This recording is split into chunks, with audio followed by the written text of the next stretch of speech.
অচেতন অবস্থায় আছি। আমি বলবো আজকে এই আসিফ নজরুল অথবা প্রধান উপদেষ্টার সর্বত্র গ্রহণযোগ্য, বিশ্বে তাকে সবাইকে চিনে, অথচ তারা যা কিছু করতেছে জনগণের কাছে এখন সন্দেহ দেখা দিয়েছে। আমরা দেখলাম কয়েকদিন আগে এই উপদেষ্টাদের মধ্যে কেউ কেউ বক্তব্য দিচ্ছে খুনি হাসিনার ভাষায়। তারা বলতেছে বিএনপি নাকি খুনি হাসিনার ভাষায় বক্তব্য দেয়। আমরা দেখলাম ওই খুনি হাসিনা বারবার বলতো আমরা যদি বলতাম গণতন্ত্র গণতন্ত্র, আমাদেরকে ধরে নিয়ে আমাদের মামলা দিতে ভুল করতো, অথচ তিনি বলতেন উন্নয়ন উন্নয়ন উন্নয়ন। গণতন্ত্রের কথা শুনলে তার মাথা নষ্ট হয়ে যেত। অথচ আজকের উপদেষ্টারা তাই বলতেছে, হাসিনার ভাষায় কথা বলতেছে, সংস্কার সংস্কার সংস্কার। আমরা ভোটের কথা বললেই তাদের মাথা নষ্ট হয়ে যায়, বিএনপি খারাপ, বিএনপিকে পছন্দ হয় না। তাই আজকে ওই বাবাদেরকে বলবো, বাবারা 16 বছরে বিরোধী দলগুলো যদি বছরে ওই টেস্ট খেলায় 20 রান করে থাকে বছরে, তাহলে 320 রান করেছে। তোমরা হয়তো 15-16 দিনে তোমরা 20-এর জায়গায় 40 রান এই 15-16 দিনে করেছো, অথচ তাদের টেস্টেরও দাম আছে। পাশাপাশি বলতে চাই শিক্ষার্থীদের কাছে, এনজিওদের কাছে, অর্থনীতির কাছে আর রাজনীতিবিদদের কাছে অনেক পার্থক্য আছে। যেমন আপনি যদি বলেন 8-8 কত, তখন এই অর্থনীতিবিদ ছাত্ররা এনজিওরা বলবে 8-8 16।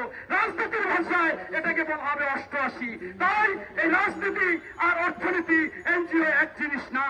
তোমাদেরকে বাবা মনে নাই যে তোমাদের যখন একদিন ভাতের হোটেলে নিয়ে গেছিল হারুন, নিয়ে যেয়ে বিকাল বেলা তোমাদের একটা ফর্দ ধরিয়ে দিল, তোমরা সমন্বয়করা বললা আমরা অন্যায় করেছি, আমরা রাষ্ট্রদ্রোহী কাজ করেছি, আমাদের কোঠা দাবি ছিল, কোঠা দাবি পূরণ হয়েছে, আমরা এই আন্দোলন প্রত্যাহার করলাম। অথচ আমাদের বিএনপির বাগা বাগা নেতা, স্থায়ী কমিটির মেম্বার, মহাসচিব, ভাইস প্রেসিডেন্ট, উপদেষ্টা, সম্পাদক, অঙ্গ সংগঠন প্রত্যেককে ধরে নিয়ে টর্চার করতো, গুম করতো, খুন করতো, বছরের পর বছর জেল খাটতো। তাদের কাছ থেকে এরকম হলফনামা নেওয়া যায়নি। তাই তোমরা কচি কাচার আসর থেকে একটু বিরতি নিয়ে যারা যোগ্য তাদের কাছে নিয়ে আসো। আমি শেষ কথাটা এভাবে বলবো যে একটি পরিবারে 3টি মেয়ে ছিল। বড় মেয়েটার চেহারা একটু ভালো ছিল না। যখন সম্বন্ধ আসতো বর পালিয়ে যেত, দৌড় দিত, নাস্তা না খেয়ে চলে যেত। তাই ওই পরিবার চিন্তা করলো সোনে পাউডার দিয়া, বিউটিশিয়ান দিয়া কিভাবে তাকে বিয়ের যোগ্য করা যায়। ছোট মেয়ে দুটি এত সুন্দরী যে কোনো লোক দেখলেই কেউ কেউ অফার দিচ্ছে আপনার মেয়েটাকে আমার। বড় মেয়ের বিয়ে হয় না, ছোট মেয়েদের বিয়ে দিতে পারতেছে না। বাবারা এই সোনা পাউডার বিউটিশিয়ান পরিবারে খাতে, রাজনীতিতে বিএনপি হচ্ছে সর্ববৃহৎ দল। সেই বিএনপির চেয়ে তোমাদের দল গঠন করে উপরে নিবা, যখন যোগ্য হবে ভোট দিতে দেবে মানুষে, তোমরা সরকার গঠন করতে পারবা, তখন নির্বাচন এইটা বাংলাদেশের মানুষ কখনো মানবে না। তাই আমাদের বিএনপির ভারপ্রাপ্ত চেয়ারম্যান মহোদয় তারেক রহমান সাহেব বারে বারে বলেছে, আসো তোমরা দল করো, তোমাদের অভিনন্দন, শুভেচ্ছা, স্বাগতম।